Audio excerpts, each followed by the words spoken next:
and gentlemen, welcome to a Paperwork Podcast with Chaboys, Walton, Respass, and Peachy. But similar to last week, it's just Walton here right now. That is because we have a very special episode of Paperwork Podcast for you guys this week. We have our first interview on the podcast. We were lucky enough to talk to Mr. Paul LaPorte. He is the creator of a successfully funded Kickstarter board game called Book It, the wrestling promoter card game. We'll leave a link down in the comments, description area of it for you to check out. It's already been funded, but it is going to be coming out in the next couple months to retail stores, hopefully, for you to pick up. So Paul kind of talks to us about that. He is also a promoter as well as general manager of Truly Independent Wrestling, a independent wrestling promotion out of the Massachusetts area of the northern United States. So we definitely we're very happy. It was a great interview. It's probably about an hour long, and we kind of talk all over the place in the interview. It was a really fun, free flowing interview. We started off talking about the board game. As probably many of you know that maybe listen, I'm a kind of board game fan, so talking to him about board games is definitely fun, and then a wrestling-centric board game is definitely awesome. Respass actually backed the board game, so we're going to get to play this in a couple months once it actually gets released. Then we also just kind of talked to him about kind of what's currently going on in the wrestling world today. SummerSlam and NXT were just last weekend. We have All In, the largest independent show ever, being held just next week. So definitely a lot to talk about there, and just getting his thoughts on it, being an independent independent wrestling promoter, and all that stuff. So enjoy the interview. Like I said, it's probably about an hour long, and it's a really fun interview. But we hope you guys enjoy it, and thank you for listening. All right, ladies and gentlemen, Paperwork Podcast here with Paul LaPorte of Book It, the board game, recently funded on Kickstarter. Paul, how you doing today? Doing great, guys. Thanks for having me on. Oh, no problem. Thank you for taking the time out of your day to kind of talk to us. So, like I said, you just had a game recently funded on Kickstarter called Book It. What's the full name of it? It's Book It, the board game? Book It, the wrestling promoter card game. I think actually in the revisions now that we've sent it off to the manufacturer, I think it got changed to the Pro Wrestling Promoter Card Game, but that's the tagline, and then a lot of people just know it by the regular name of Book It. So. Yeah, that's what I've been referring to, and the whole time I've been talking with anybody about it. So just before we kind of get into this, you want to kind of explain what the game is, what got you to kind of put it on Kickstarter, or anything like that around the game? Sure. So the elevator pitch, if you will, for Book It is that it is a game for 1 to 4 players, and each player is looking to run their own independent professional wrestling promotion. They start off by choosing the style of wrestling that they want their promotion to be. So there's options for like sports entertainment or strong style or lucha libre or hardcore. Then you choose the cities that you want to actually run your shows in.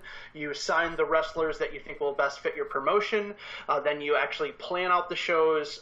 You run the shows. You get money based on kind of how famous the wrestlers on your shows are. Your reputation increases based on how good the wrestling on your show is. And then you kind of repeat that process for 6 turns, and then at the end of 6 turns, the person with the highest reputation is the best independent wrestling promotion in the world and is the winner of the game. Oh, that sounds great. About how long of a board game, or how long of like a card game, do you think it normally takes? Most of the games we play usually run about 90 minutes or so. Obviously, your first couple times are going to take a little bit longer. It also depends on the amount of people, too. You can play it by yourself. It is a solo game that you can kind of just play as like a high score. Obviously, if you play it with like 3 or 4 players, then it gets a little bit longer in the end of it. But usually, I think the official time on it we put is between 60 to 90 minutes for your average game. That's awesome. So for selfish reasons, the first main question I'm going to ask is, so you have multiple cities you can pick there. Is Philadelphia a destination for one of these cities that you can run your promotion in? Yes, it is, as a matter of fact. That is fantastic. I'm assuming a very big hardcore scene. Probably some bonus points there.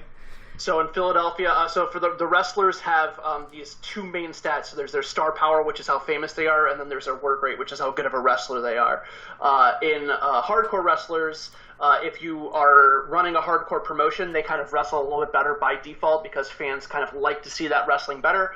If you're in Philadelphia, hardcore wrestlers get +2 star power, so they get like they're a little extra famous, and sports entertainers get -1 star power because that sort of style of wrestling isn't as well received in Philadelphia. So, and then we have the art that we used for it was a shot of Love Park, actually. Yep, I just pulled up the Kickstarter page now, and I see that the Philadelphia one is prominently featured, and that is a great picture, I think, to represent Philadelphia. We appreciated that it's not throwing batteries at Santa Claus. No, we tried to find the best aspects of all the different cities that we went to, and we wanted to do it so it wasn't like, just a picture of the ECW arena or whatever. We kind of wanted to bring in different elements of the culture of what ended up being the 13 cities that we chose from around the world, and our artist Alex did an awesome job on that, as well as all the other art for the game. Yeah, definitely looking through some of the pictures, it looks definitely you get a lot of references, especially from the wrestler cards. Mm-hmm. Definitely Andy Phenom. That's yes. There's a definite correlation there with a current wrestler possibly on a major promotion. Yes, there is. So the way that the game kind of came about is I was going on a camping trip with some of my friends who are independent wrestlers, and they're also big like card game and board game fans. So I just kind of made this as a way to kind of pop them and just like kind of bust this out and be like, hey, here's this game I made, and then I brought it out and we played it kind of the whole weekend, and they were like, this is really good. You should actually like do something with this. So then I kind of just kept developing it over the next year or so, and then once I did that, then we kind of started planning for the Kickstarter and getting the art and whatnot done for it. So it really just kind of started as a project that I just kind of made for my friends, and it just kind of grew from there. That's awesome. So I'm going to kind of just deep dive a little bit more into like the board game side of things, just because I'm a pretty big board gamer. I've backed a few projects on Kickstarter, and for me personally, I don't know how you feel about this, Paul, but I think Kickstarter for the board game industry has been one of the greatest things to happen to it, just because of the way that you're able to get these, smaller games, like especially like yours, like a Target or like a major brick and mortar store. This game might not make it onto the shelves, and so it's going to be very hard for people to buy. But when you put it on Kickstarter and have these kind of perks and advantages of buying it early and getting it down the line, and it's a lot of fun. I've had a lot of fun games through Kickstarters, like just like Dark Souls. There was a Dice Throne game. I think there was a Ninja Turtles game I bought. But the what's your kind of opinion of like the whole Kickstarter revolution with board games? So, I mean, it's fantastic. There's no way this game would exist if Kickstarter wasn't around or some sort of crowdfunding opportunity wasn't there. I just wouldn't have, this is a side project. This is not my full-time job. I have a full-time job. Besides this, I would not have the time to go and try and ship this to different board game companies and try and sell this to like a major publisher. And even if I did, I probably would have to make a lot of sacrifices, like, oh, hey, we like the mechanics of the game, but let's make it about dragons or zombies or friggin' something like that. I don't think I would be able to make this really kind of very specific niche pro wrestling. Not even it's niche for pro wrestling, which is a niche in and of itself. So it's like a niche of a niche. So there's no way this game would exist if I couldn't like really specifically target people and have them directly fund this game. It's been, I think that Kickstarter really has contributed almost primarily, if not exclusively, to kind of the renaissance of board games that we've seen in the past 10 years or so. It's just so much easier for companies and individuals to develop these games, and then for people to buy these games, that it's really resulted in a resurgence of a form of entertainment. I think it's fantastic. Yeah, it is great. There any games specifically that kind of you drew inspiration from when kind of putting together Book It initially a few years ago when you kind of put it together for your friends? So yeah, absolutely. I obviously have been playing games for a long time. My first job ever, I was 16 years old. I worked in a game store. So I started off playing Magic the Gathering, kind of like everybody does, in like the 90s. But obviously your style and your preferences kind of expand out from that. And where Book It kind of really got inspired by, there's a couple different main influences. One of the primary ones was actually from a wrestling card game from the mid-2000s called Raw Deal, which was actually a WWE produced game, sort of. They had they licensed out to another company. So there was a lot of things I kind of drew from that. The venues kind of directly came from Raw Deal, because Raw Deal had a mechanic where you could play like a city, and then it would affect your deck in some way. Raw Deal was more you're actually like a wrestler trying to win a wrestling match, where this is you're a promoter trying to run a company. But I got influences from that. Book It is effectively a deck building game. It's a little bit different than a lot of other deck builders out there. Most other deck building games like Dominion or Ascension or Star Realms, are games you're kind of like always buying and adding to your deck, and your deck gets bigger and bigger and bigger. In Book It, your deck is kind of constantly in flux always, because you sign a wrestler, you book the wrestler on the show, but you're an independent company. You only have them for that one show. So once they perform for you, they kind of go back to the general talent pool, and people can kind of re-sign them. So I've kind of used a tagline that it's a dynamic deck building game, because your deck's never really getting huge. It's always kind of going up and down. So there's influences for that, just like I said, some of the more popular deck building games. Also, the idea for promotions kind of came from Android Netrunner, which I played a lot of, a Fantasy Flight game that kind of came out in 2010s, and just recently that game's kind of died. But the idea of having a card that kind of controls your sort of play style for the rest of the game, that's where the idea for the different promotions kind of came from in terms of that mechanics of that. So there's a lot of different games that I've kind of pulled and taken things from that have inspired what I did, but I've also developed a couple mechanics that I haven't seen in any other games, and that was something that I was aiming to do when I made it.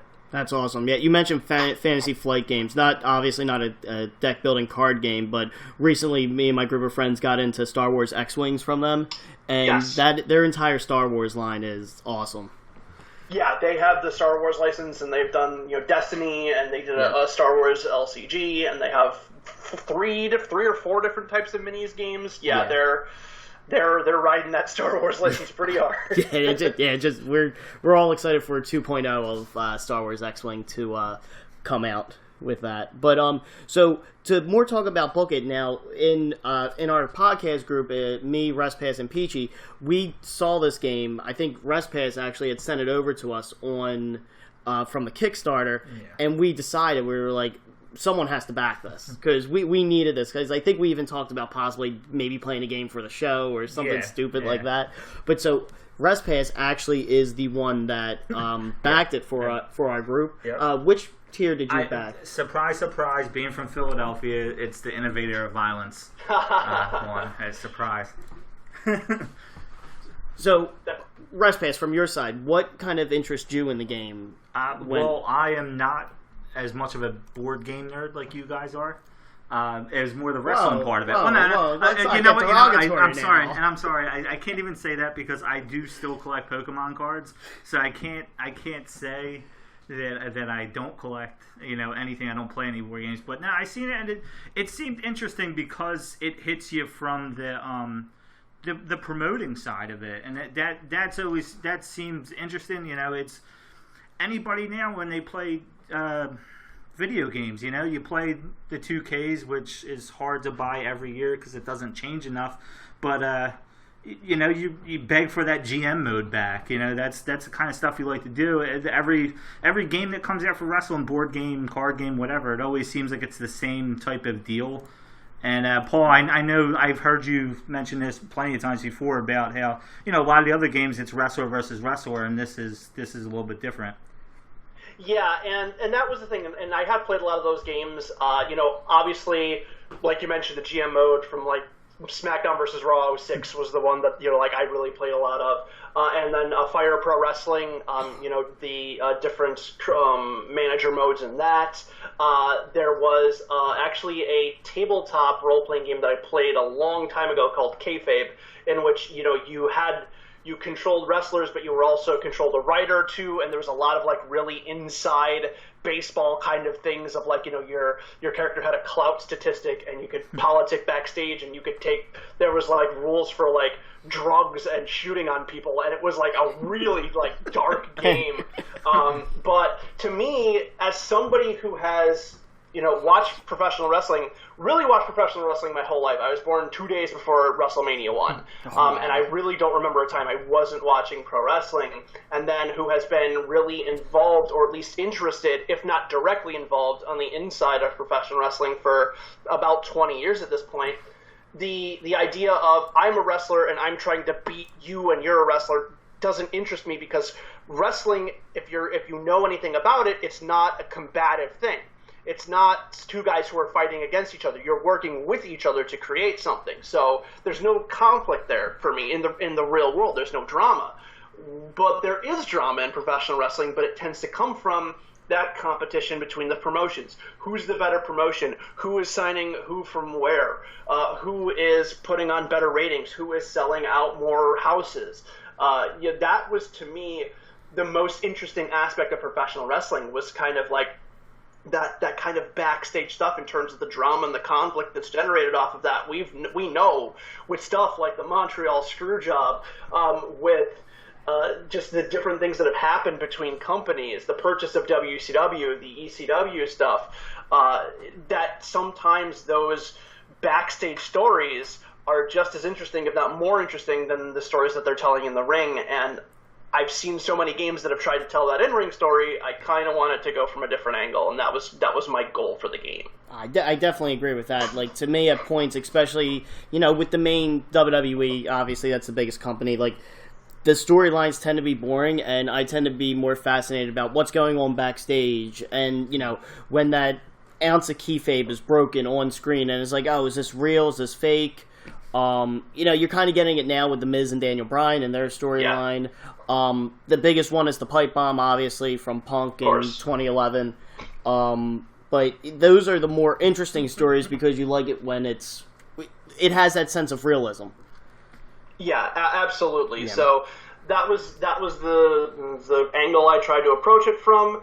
And also to, again, take a look at, you're not trying to be WWE in this necessarily. You're not trying to be them. You're not trying to beat them. It's just you're a little indie promotion trying to start up. You're running, one show every other month. And this kind of like chronicles effectively like your first year as a promotion. That was kind of like the flavor I wanted to see. Is like these 6 turns of the game represents like your first year operating as an independent wrestling company, and you're trying to build the best company you can, but at the same time the people around you are trying to do that too, so you have to worry about them. And are you going to just focus on your own thing? You're going to try and undercut them and harm them? Like, what type of person do you want to be? I wanted that kind of drama to be reflected in the game. That's awesome. Speaking of kind of independent promotions, kind of doing some research prior to this interview, we saw that you're a writer and performer for Truly Independent Wrestling. Yes. Can you tell us a little bit about that? Kind of describe the promotion, kind of what kind of events you have, maybe some of the bigger wrestlers, well-named wrestlers that you guys might have had on some of the shows. Sure. So Truly Independent Wrestling, we've been going since December of 2016. It's the owners of it are friends of mine. My friend Scott Fellows is one of the owners, and he is somebody who I met playing Raw Deal with back in 2005. And he trained to become a wrestler. I went with him when he would ref at different places. The first place I ever kind of did work for was IWS in Montreal, which is where Kevin Owens and Sami Zayn came from. So I did kind of like ring crew and security stuff with them. And then just as Scott started to work in different places, I just kind of helped him out. He decided he wanted to start running his own promotion. I had kind of prior experience with talking, doing podcasts, radio, writing, doing things like that. So he brought me on, so I help with the writing and the booking. I used to do commentary. Somebody else is doing that now, and then I'm the in-character general manager for the company. Right now, we do one show a month. We're based out of Lanesborough, Massachusetts, which is Western Mass. It's about an hour outside of Albany, New York. And it's a family-friendly promotion. We try and put on a show for all ages. It's at the same place every month. We have our own venue that's in the Berkshire Mall. That's very convenient that we can just kind of keep everything in one place. And then as far as some of the bigger names that have come through, we've had guys like Marty the Moth Martinez from Lucha Underground come in and do some stuff. We had Ricky Reyes from Lucha Underground as well. We're going to have Lufisto coming in December. Abyss is going to be coming in within the next couple months as well. So we had the Spirit Squad. We're in our tag team tournaments. So we've had a lot of more well-known names, people who've had national exposure. But we really try and focus it more on, as a writer and as a company, myself, and then as a company, we're not really interested on just parading out names you've seen on TV. We're more interested in kind of developing our own people and telling our own stories. So we do try and have kind of a heavily story-focused element in our wrestling, and then we just kind of bring in attractions every couple months. But we have a really great fan base. We get about 200 people every month, which that's small that's show, awesome. but still it's consistent, it's solid. We have a very kind of diehard fan base. And, it's something that we just look forward to doing every month. We have an absolute blast with it. That's phenomenal. I remember, independent promotions, now all of us we've kind of been friends since, we're in our 30s now. We've probably all been friends since we were 5. Yeah. Very early on at our local playground, there was an independent show. I forget the name of it, but it was one of the first times I remember. I always watched kind of WWE or WWF at the time on TV, and then wrestling was at our playground, and there was maybe 50 or 60 people there total, but we had front row seats, and those smaller events, especially how you described truly independent wrestling, it's these family friendly events. Those are such a ball to go to because you do get up close with a lot of the wrestlers. These larger than life athletes are right in front of you. Getting to interact with them as a 7 or 8 year old, stuff like that is I think what really kind of got me into a more personal connection to wrestling, because I still remember that to this day.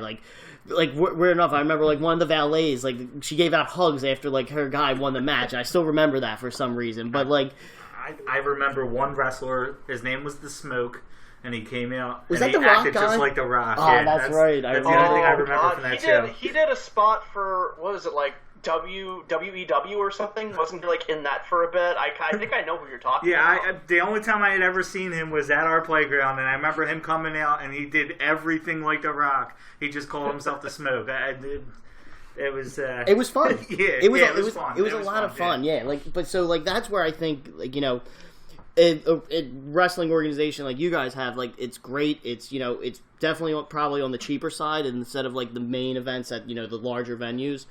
And like you said, if it's you're doing a family friendly event, brings the whole family there, and it can be a lot of fun. Yeah, I mean, with $10 general admission for our shows, we focus very heavily on keeping the price down for that reason. So, if you have a couple kids or you want to bring your family, you can definitely do that. And I do think as an art form, professional wrestling is best in an intimate setting like that. Where you can kind of have that kind of closer interaction with the wrestlers and a little bit of the back and forth and just see things in kind of a more personal and intense sort of way. That's why my bucket list of stuff to do as far as in professional wrestling, going to a WrestleMania isn't on there, but I want to go see a Battle of Los Angeles or go to a Hood Slam show or a Freak Show wrestling show. I want to go to these smaller, more intimate experiences, or go see the Tournament of Death or something like that, where it's the experience is just a lot more personal. And I mean, arena shows are fun, but I think that again, professional wrestling, as everybody says that it's a business, to me it's always been an art. It's always been an art form, and it's best enjoyed in kind of that smaller environment, like a lot of other art forms. Same thing with music, same thing with theater. It's always better when it's kind of you're closer to the action, and that's one of the things that I really enjoy doing with T.I.W. and with all the companies I've worked with in the past. Definitely can agree with that. Not as small, but so we're lucky enough to live in Philadelphia, right down the street from the ECW arena, and that's about 1,000-person venue. Have you ever been to the old? I have not, and that is definitely another one of those ones that's venue I really want to see a show in is like their Hammerstein Ballroom. Yeah. I definitely want to go to those places. I've been by it, but I've never been in Philadelphia when there was a show going on. So like I just never had the opportunity to do it yet. But I definitely want to go to an ECW arena show. We actually last night. So we were actually recording this on Sunday evening, Sunday the 26th. There was a Ring of Honor show there last night. Yeah. But I remember a few years ago they had a Ring of Honor had War of the Worlds there, TV tapings. And talk about like that intimate venue. It was so awesome. I got to see AJ Styles versus Adam Cole in front of 1,000 people. And I think a little later that year is when AJ Styles went over to WWE and wrestled at WrestleMania 32. The three of us were lucky enough to actually travel out to WrestleMania kind of like as a bucket list trip to kind of do that. And we saw AJ Styles wrestle in front of 100,000 people. And just that dichotomy and like just like the experience of I went from seeing him wrestle in front of 1,000 people to 100,000 is awesome. But then the experience was even so much like it felt so much more personal in that 1,000-seat venue. It was incredible. Oh yeah, absolutely. And I had the chance to see AJ in Syracuse, New York, in like this super jam-packed like wide gym, and he was wrestling a local guy and just kind of friggin' murdered him. Like it was a little bit like holy crap, AJ. But on the same show, I got to see like Nigel McGuinness and Eddie Edwards, and like wow. I've seen like kind of like like a lot of stuff like close up front. And like I said, working with IWS in Montreal in like 2005, I would see like Kevin Owens and Sami Zayn, like wrestling each other, wrestling as a tag team. I was one of the few people to experience, I guess prior to this most recent run, a really very dirty heel El Generico, where him and Kevin before the match would literally like walk the crowd and like beg people to fight them, and I was working security at the time. Oh God! So like I'm trying to stop me and like the people who are there are trying to just stop a riot from happening because this is in a sports bar in Montreal and everyone's super drunk, and Kevin's just like, hit me, pussy. Like he's like no, please don't do this. So like having experiences like that, and then at the same time, like you said, seeing guys like Kevin and Steve like wrestling at Mania and wrestling in like the Hell in a Cell match and all these things is like man, like I knew that guy like when we were all just like bumming out in the parking lot, and he was like telling stories of like out back of a McDonald's at like 2 a.m. after a show. Like it's really cool when you have personal experience with those guys, and then you get to see them do like really incredible things. It's awesome. That's great. That's a security guard for those smaller shows. That is a very rough gig. I've got some interesting stories I can tell you for sure. Especially from what like we said, we're ECW arena. That's a rough venue, especially when people have a few drinks. Oh yeah, and IWS too is very similar in that vein of it. That ain't an all ages show for sure. There was barbed wire and light tubes, and I had to help paramedics with one of our wrestlers because he severed an artery in his arm and stuff. Like it was like that was a wild atmosphere to be in. And it's funny because T.I.W, what I work with now, is just as far away from that end of the spectrum as you can possibly get. But that's what the great thing about pro wrestling is, you can kind of have those two extremes. Oh yeah, definitely. It's funny too. Like, so I'm thinking of like family friendly. Like, so Tommy Dreamer, he runs House of Hardcore out of the ECW arena a lot.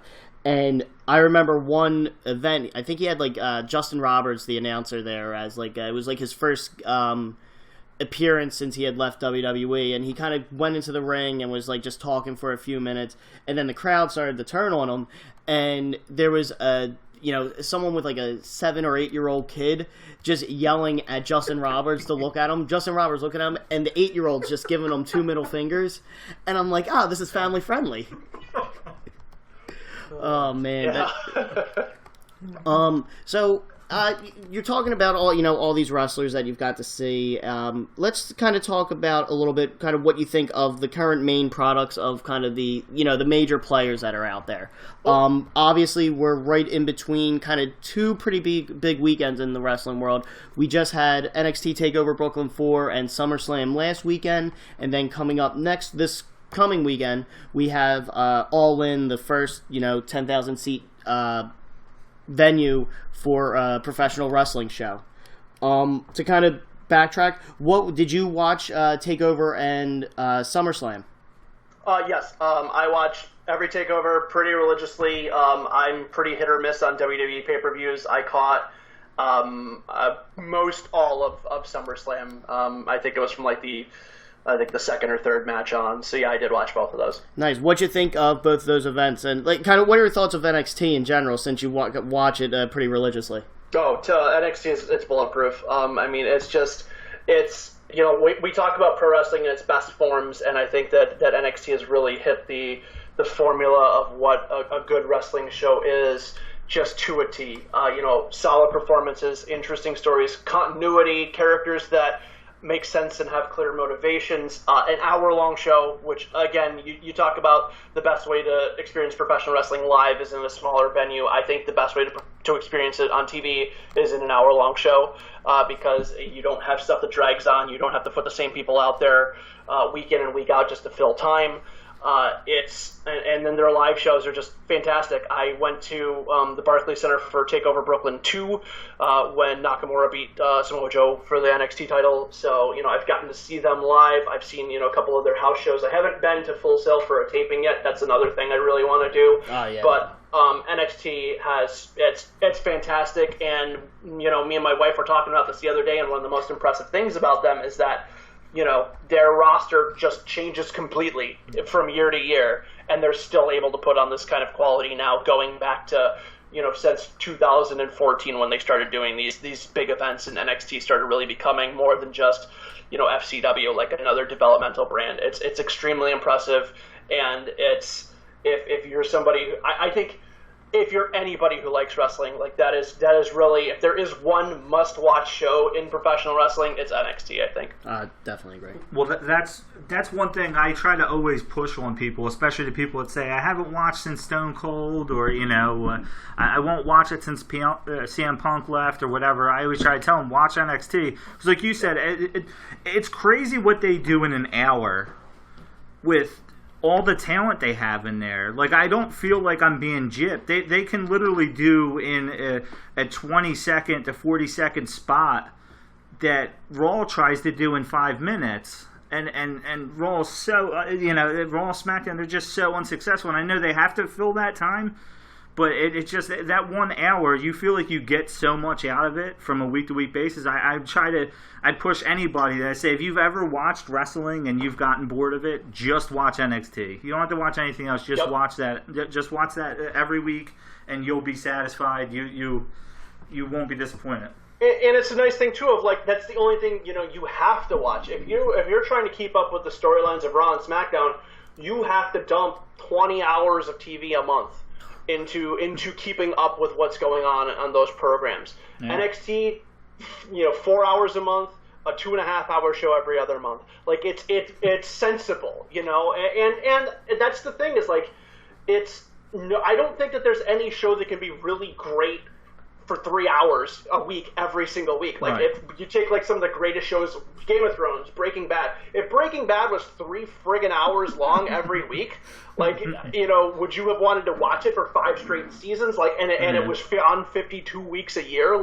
That's just insanity. And I get it. WWE has sponsors to make happy. They have shareholders to make happy. But at this point, and kind of going on, NXT caters to fans. Main roster WWE is catering to shareholders. Right. And to WWE's credit, they kind of saw that, and they are really providing something for both people. As much as we say NXT is better than WWE, it is WWE. It is, the Interscope to the WWE's Capitol Records, where you have your big giant label who is just trying to make as much money as possible, but then you can do this little kind of side project that's going to appease people who are interested in the more artistic or traditional sides of pro wrestling. So I think that they're smart in doing that. The rib is, unfortunately, that your theoretically at least most talented workers end up kind of doing the least or being used in the least efficient or effective way, because you move them up to that main show and then you don't know what to do with them because they don't fit the plans for your quarterly earnings or your merch design or what have you, and that causes all sorts of problems. that comparison between Interscope and Capital, that is great. That is a very good comparison. I've never thought of it like that until kind of you just mentioned it. So one of the things kind of went, like we said, we were doing some research. You recently shared the Facebook post of Adam Cole super kicking Ricochet. Oh my God! That might be the best single spot of all time. It was incredible. That is akin to the visual impressiveness of Undertaker throwing Mick Foley off the cell with the advantage of it not having to kill a guy, basically. You can if you want to look at something, if you want to show somebody who doesn't know pro wrestling what pro wrestling can be at its best, just show them that 5 seconds, and that's what these people can do. Watch this, that was, I literally just jaw dropped, jumped up when that happened, and that so rarely happens to me. Very rarely does something happen that I haven't seen somewhere else. Just from all the years I've been watching wrestling, that was unbelievable. So I was actually annoyed with. So last week we mentioned it kind of in our SummerSlam review episode, but WWE changed the start time of NXT this one to 7 o'clock instead of 8 o'clock. So I was showing someone wrestling kind of for the first time, and the match I wanted to show him was Adam Cole versus Ricochet, because I know what Ricochet is going to do, and as for someone that was a non-fan of wrestling, I'm like, Ricochet is going to do some really cool stuff that could interest you. And that spot was the exact thing that I was trying to convey and be like, this is what kind of wrestling is. It's not just kind of big guys, just punching and slugging like the back in the Hulk Hogan days. These are very athletic guys. But they changed the start time and completely ruined my sense of the timing of the entire thing. So I ended up completely missing that match, and saw that replay kind of through social media. I saw it come up. I kind of saw Ricochet had won, saw it, and I'm like, I was so mad at myself that I missed that live. It was an amazing spot. We've been lucky enough from an NXT standpoint. Philadelphia was kind of the first show that NXT ran when they started doing their tour, their live events.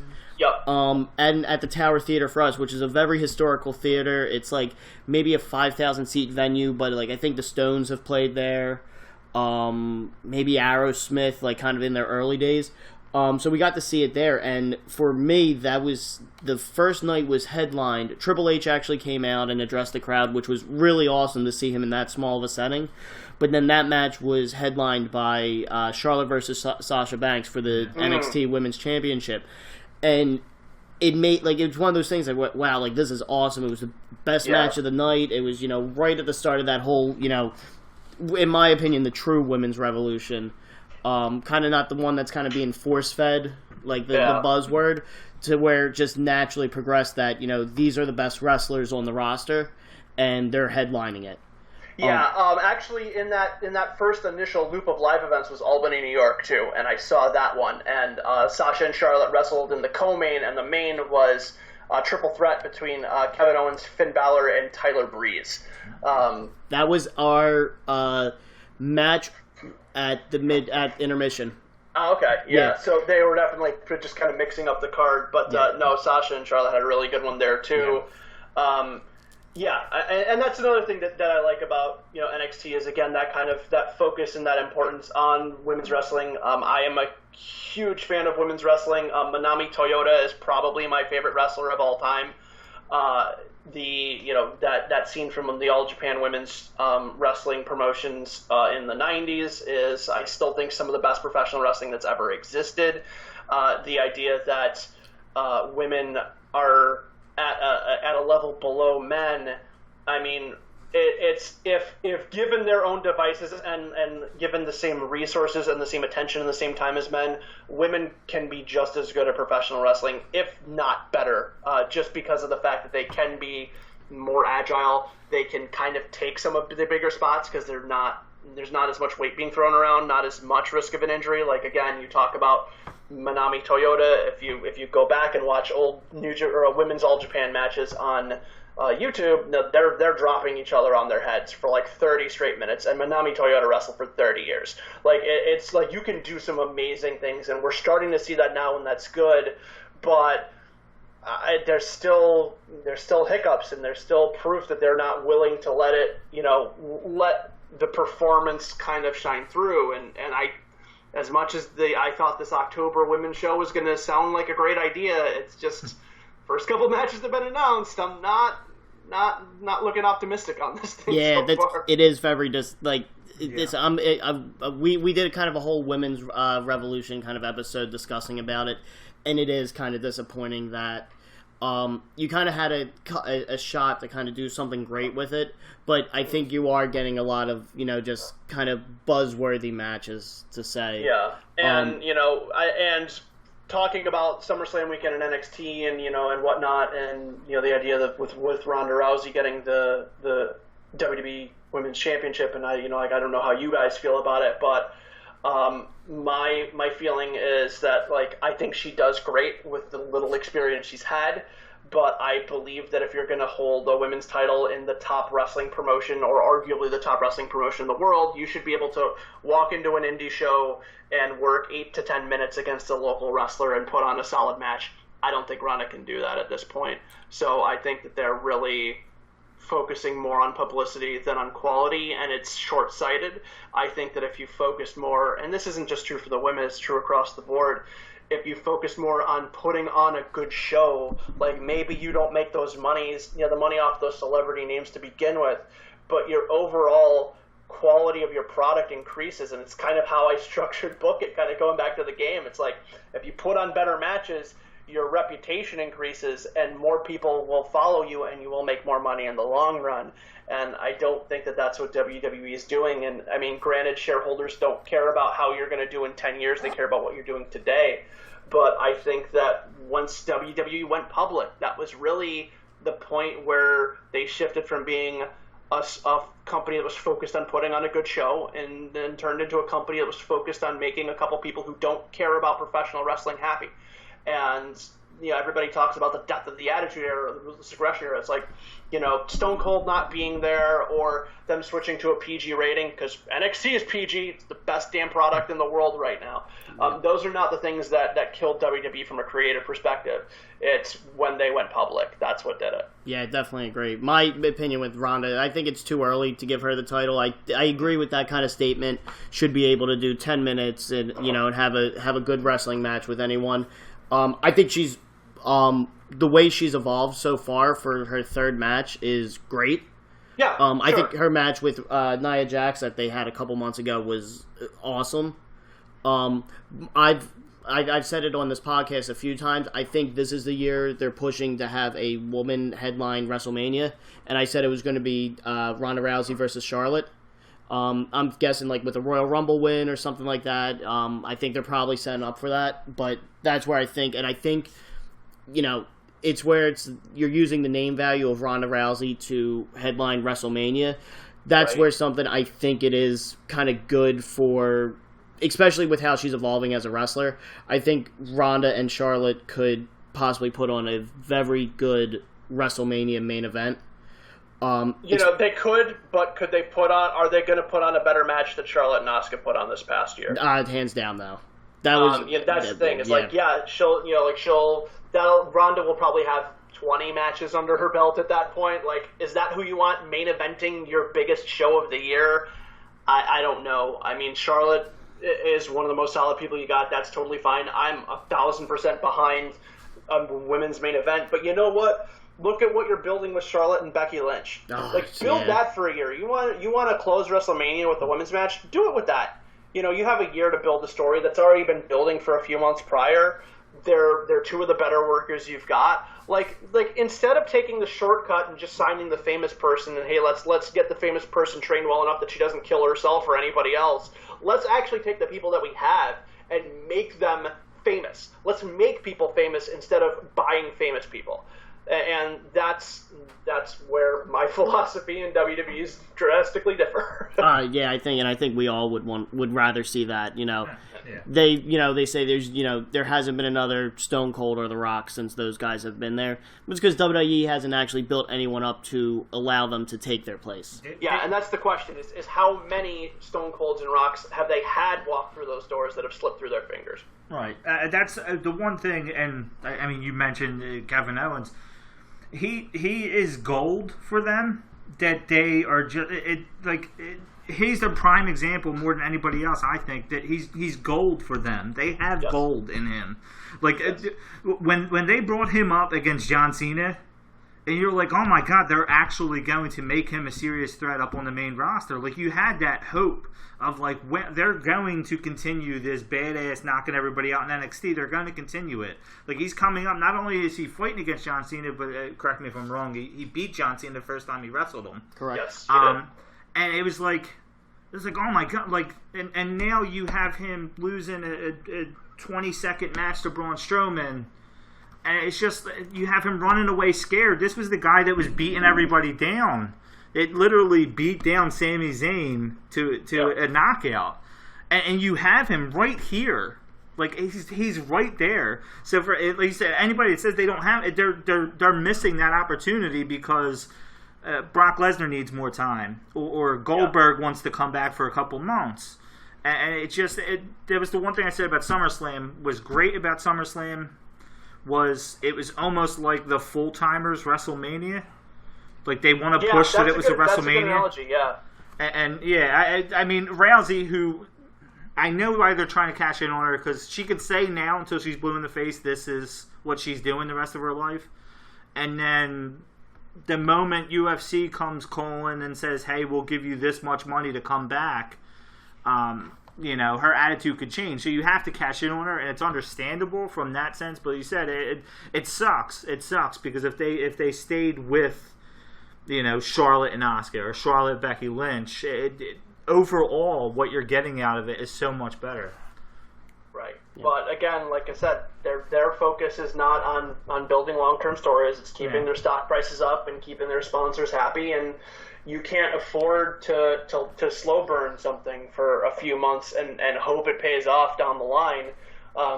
You just have to make those people satisfied right now. And that's why, everybody says, like, oh, well, when Vince retires and, Triple H takes over, it'll get better. It's like, WWE is a battleship. You are not going to turn what a company is around by any one thing happening.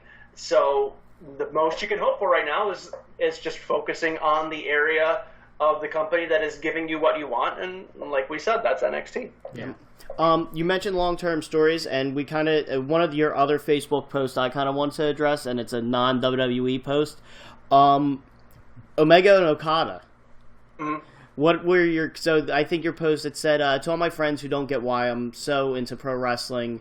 You have an open invitation to come to my house. I will provide snacks, refreshments, and I will show you Kenny Omega versus Kazuchika Okada. This is not a joke.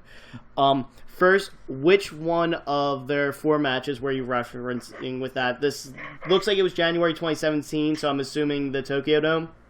Yep, it was their first match at Wrestle Kingdom.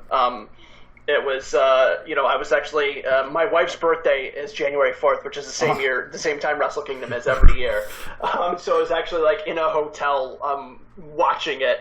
And, yeah, I saw that match. As far as which one of the 4 was, like, my favorite, 1 and 2 were really, really close together. I maybe 2 a little bit more just because it had some history to call on at that point and some callbacks to reference.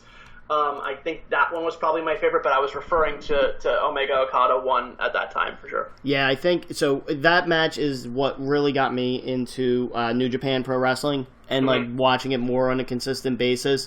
I follow wrestling, and so I know of the wrestlers that are over there in there. Who's champions at times, but never really sat down and watched it. That match, because of all the everything I read about it online, I'm like, all right, I have to sit down and watch this, and it blew me away.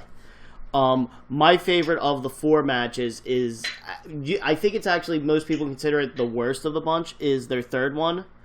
Was that like the 20-minute one at the G1? Yes. Yeah, no, that one was fantastic. And it was shorter. So, like, people are going to, like, it didn't have the epic scale to it, but it had the drama of the G1 that you get in general, where both guys are banged up, and it was haymakers for 20 minutes. Yeah. And I like that one, too. Like, I guess maybe sort of kind of, like, I don't really want to, like, order those in terms of, like, the, you know, like best to worst, because I don't think that that's a fair way to judge those. Because, you know, especially, like, they really all kind of added on to each other and played off of each other and whatnot. But that one was fantastic. The chemistry those two have is just unbelievable. You know, obviously Kenny Omega is incredible, but Kazuchika Okada is just on that same level with him, if not a little. Like, they are 1 and 1A, and who is which role really switches back and forth from day to day. And it's, you know, like, I started getting into, like, more heavily into New Japan. I think that the match that kind of got me into it was Shinsuke Nakamura and Kota Ibushi from Wrestle Kingdom. I think that 9? Yeah, I was going to say that's 9. It's on my playlist of matches I know I need to watch. I just haven't yet. That one is spectacular. Absolutely fantastic. It was really what got me into Shinsuke Nakamura as a performer, and what made him one of my favorites. And New Japan, like, it is one of those, it's just a fantastic thing to watch. Unfortunately, like, you know, I don't keep up with it as much as I should. NXT is the only thing I kind of really watch regularly, just because, again, the time commitment is minimal. You know, to watch the G1, it's just, I don't have, you know, 6 hours a week to watch on top of everything else that I'm doing, but I do, you know, pay close attention to it all times. Kenny Omega is another one of those guys that I was fortunate enough to see wrestle live. Almost got to play Street Fighter with him. That's a whole other story. But, you know, like, and just seeing, you know, him and kind of how he's progressed and really become, you know, such a great wrestler. And, you know, like, everybody talks and waxes nostalgic about the Attitude Era being the best time for professional wrestling. No, this is beyond question, no doubt, hands down the best time to be a wrestling fan ever, just for the accessibility, the variety that you have. If you love that kind of sports-centered strong style, you have things for you. If you love the silly characters and the more grandiose aspects of it, you have that. If you want to see guys rip each other up with barbed wire and glass, you have that. If you want to see comedy wrestling, you have that. You can access everything now, whatever you have. And that's like another thing where I said, like, hey, like, you know, come to my house, I'll show you Okada Omega. I've said that, you know, I really truly believe that there is a style of professional wrestling for everybody. Whether it's New Japan or Kaiju Big Battle or anything in between, like, based on what you like in your normal media consumption, I can probably find something for you that would be classified as pro wrestling that you would enjoy. Like, it is just such a wide open and diverse, again, art form. You know, like, pro wrestling is not a movie, it is cinema. There is not just one type of thing for wrestling, and that is what has always enticed me about it, and that is what I try and kind of push on people who think that it is just kind of one thing, and they think that's like, oh, it's not for me. Like, there's something out there for you for sure. Oh yeah, definitely. So speaking of, like, you know, the New Japan, Omega, Okada, there's the All In pay-per-view coming up next weekend. Kind of working, you know, in that independent wrestling scene, what are your overall thoughts on the show? Does it, as kind of like an independent wrestling promoter, does it excite you to see where kind of the independent scene has come? That, you know, it's selling out a 10,000 seat arena. They just sold out, Ring of Honor New Japan just sold out Madison Square Garden as well for WrestleMania weekend. So, you know, like you said, it's a great time to be a pro wrestling fan because you have all these options. But, you know, what are your general thoughts of All In and how it came to be? I mean, it's fantastic. You know, I don't really have that much to add from a promoter perspective because I'm never running a 10,000 seat arena show. You know, like, I'm happy with my couple hundred people that I can screw around, you know, at once a month. But just from the idea that, again, professional wrestling, you know, it's will it ever have that kind of mainstream appeal that it did in the 90s? Probably not, but nothing does really. Just the way we consume media at this point is so different and so varied that we're never going to have something that just everybody watches anymore. Like, I guess like Game of Thrones and stuff is the things that we get closest to, but even that doesn't have the sort of purveyance in public, the public mind's eye that like Seinfeld did or like MASH did, We just don't have that. But what we have instead is we have all these options, and these options are allowed to grow. They are not getting crushed by the dominant force in whatever form of entertainment they're in. They're allowed to kind of thrive, and All In is a great example of that, where, I think, and I think that this is the case, but the conversation of like, oh, is anyone ever going to beat WWE? Like, that discussion just needs to die. Because I don't think that if you're a professional wrestling company anymore, I don't think that should be your goal. I don't think your goal should be to supplant a company that has $1 billion behind it and has been a force for a half a century at this point. I think that your goal should be to develop yourself, to get interest from fans, to build that fan base, and we're seeing that. We're seeing Ring of Honor grow. We're seeing wrestlers from Ring of Honor and from New Japan putting on their own shows and selling out 10,000 seat arenas. I think it's fantastic. If Book It would have released sooner in terms of the final production, I would have probably been involved with the convention for that. Unfortunately, I wasn't able to do it. If they have one next year, I definitely love to be involved. But I really think that it's just another example, that and the MSG show and WrestleCon and just the fact that we see these companies doing so well. It's just an example of how good professional wrestling is right now, that it is able to support all of these different smaller promotions, and that they're able to not just survive but prosper. I think it's fantastic. I'm going to be having some buddies over. We're going to watch it. I think it's going to be a great show. I'm really excited to see it. It's actually funny that you kind of said it like that. Everybody needs to let them compete with WWE kind of die. I guess I never thought of it that way, the way you kind of compared them to movies. And you don't think of it that way when you have a movie spend $10 million on their budget and nobody's saying, oh my God, it's not as big as Star Wars, it's a failure. Yes. And it's just funny. It's funny though, because you just kind of made that comparison a little bit, and that's why I was just thinking, like, yeah, you know what? I'm one of those people that says, why are they trying to do this? They can't compete with WWE, and not thinking like that doesn't mean they're not successful. They're just not. Nobody's going to be on that level. It's not going to. Yeah. It's really truly kind of impossible to happen. At least not anytime soon.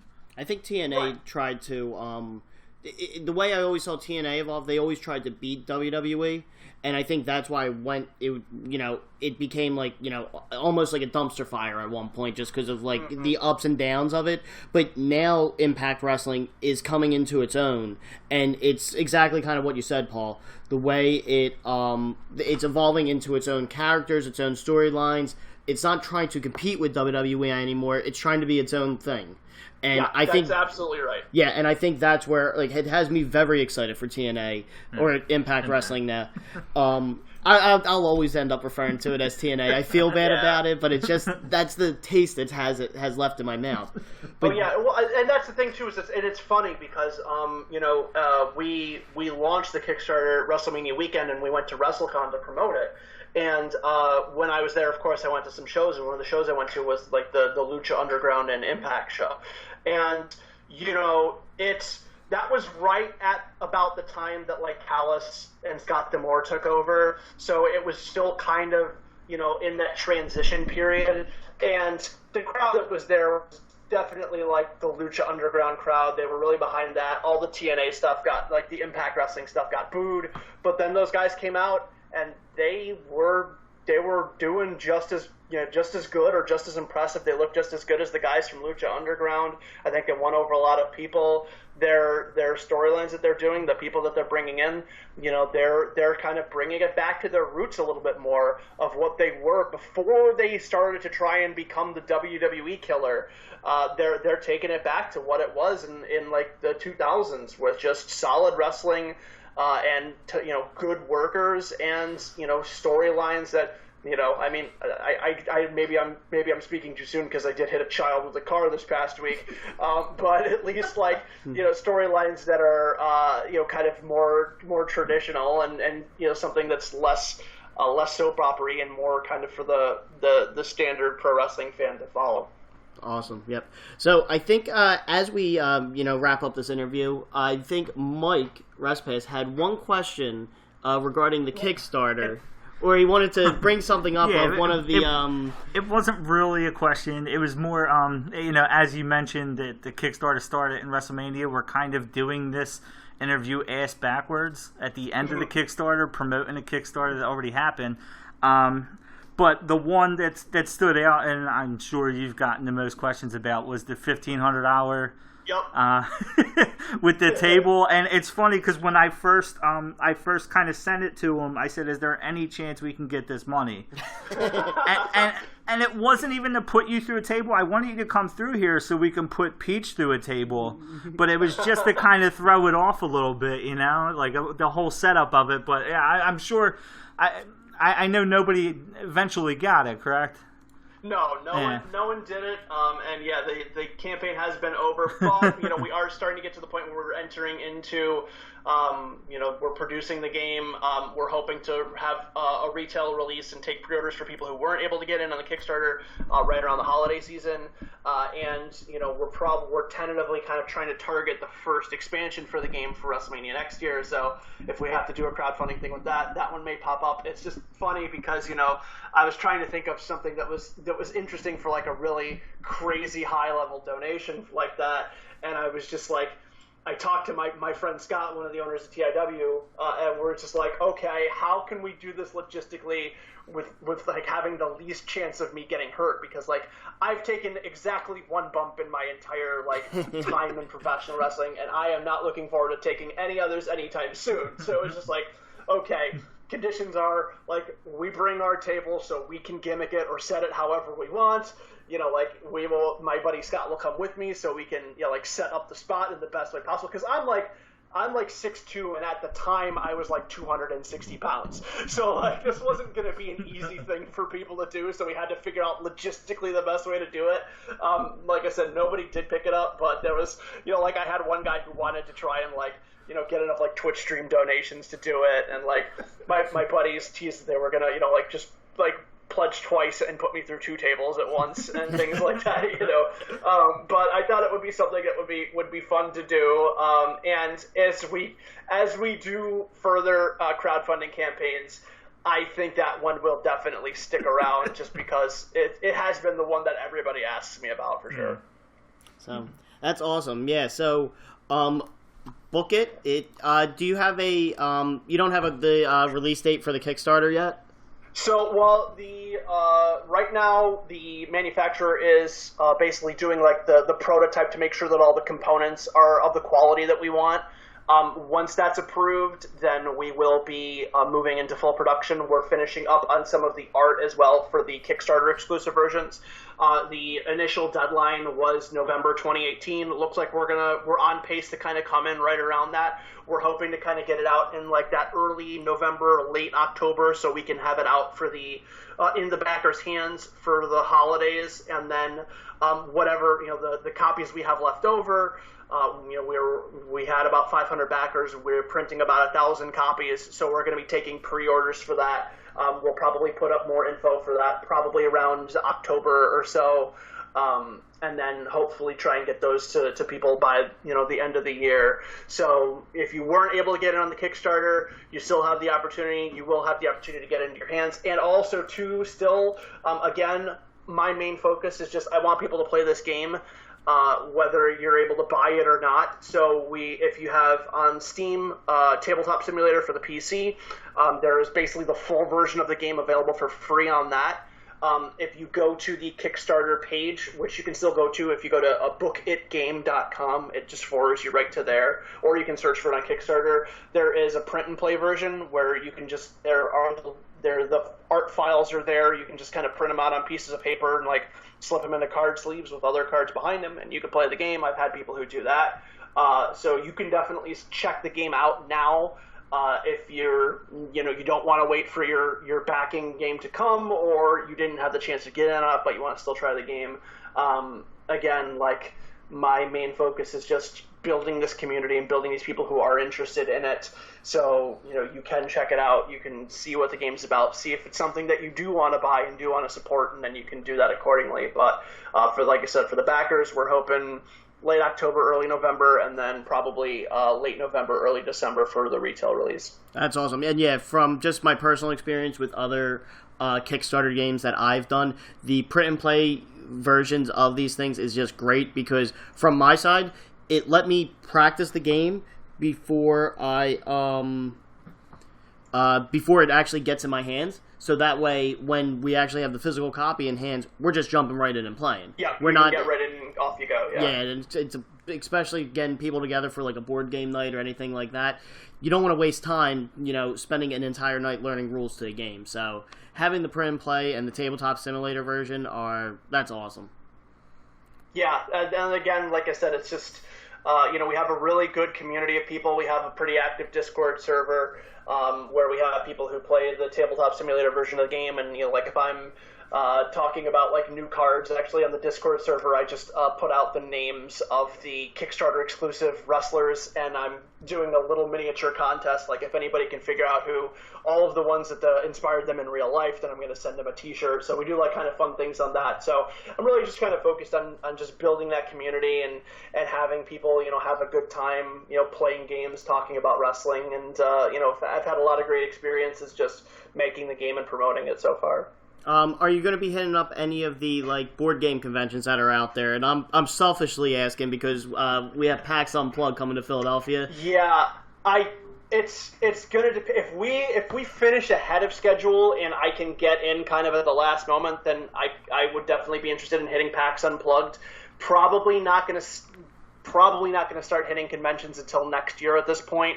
Last year, WrestleCon and PAX East fell on the same weekend, so I went to WrestleCon instead. Yeah. But WrestleMania is going to be in New York City this year. I'm definitely planning on being back at WrestleCon, and then we'll have copies of the game to sell, whereas before we were just promoting the Kickstarter. We'll have products. I'd like to actually do the first ever World Championship tournament that weekend too. So, we're going to probably use that to kind of kickstart the convention scene probably in 2019, and then look to go to Gen Con and PAX Unplugged and some of the bigger ones after that. So probably, unfortunately, not going to be able to make it to PAX Unplugged this year. I might go as a civilian and just hand some stuff out, or maybe, set up, just bring a copy with me and, play in one of the, the open play areas, but we probably won't have a booth, and we probably won't have stuff available for sale quite that soon. Well, if you do end up going, please let us know, because two of us have 3-day passes to that, and I have a couple days off of work planned for that. So awesome. We'd definitely like to meet up with you there to, get an early peek of the game. Cool, yeah, and like I said, I might just look to go just as a civilian. So if I do, I'll definitely get in touch with you guys. It's definitely a lot of fun. We did it last year. It was really cool that it was the first one. I feel just lucky that it was able to be in Philadelphia. So it's very easy for us to be able to go. But the event itself is awesome, and definitely, it definitely really does a great job of focusing on these unique niche board games. From all over the place. So definitely there will be a crowd of wrestling fans that would be there to take a look at the game, as well as just non-wrestling fans, because it's a different type of board game that they may not have played before. Yeah, and when we made the game, again, obviously you're going to get a lot out of it if you're a pro wrestling fan. There are a ton of little inside references to different things in there, not just with the wrestlers, but with a lot of the other cards as well. You'll definitely get more out of it, but I also just wanted to make it a solid board game, and people who have no interest in wrestling have played it and have had a great time with it. So, even if you're listening to this, you're probably into pro wrestling, but if you have family members who like board games but aren't into wrestling, I still just tried to make it a really, really solid game to play. Yeah, we force a couple of our non-wrestling fans to listen to this podcast, so I'm gonna force my board game buddies to give a listen to this too. So, yeah, with that being said, Paul, I just want to thank you for the time you gave us for this interview. I'm really excited for Respass to get the game. Yeah. I'm very excited to also hit retail since I didn't get a chance to kickstart it because it looks like a fun game. Looks like something right up my alley that's, it seems to me it's like a very good gateway game. Which I kind of look forward to get, more people into playing board games. And if I could get people into playing board games and wrestling at the same time, that's a big win for me. Absolutely. So, well, with that being said, Paul, thank you again for giving us your time this evening, and we look forward to getting our hands on the game. I appreciate it, guys. Thank you for having me on, and thanks to everybody for listening. And with that was our interview with Mr. Paul LaPorte. Definitely, we want to, I know Mike, Peachy, and myself all really just want to extend our gratitude and thanks for Paul for coming on to the show. We're a new podcast, and him coming on to the show and talking to us about the game, it really means a lot to the three of us. And it was a really fun interview just to get his thoughts, opinions, how he sees everything, and just to hear, his creative process on creating this wrestling-centric board game. I know all three of us are really looking forward to playing it once it actually comes out and we can get our hands on it.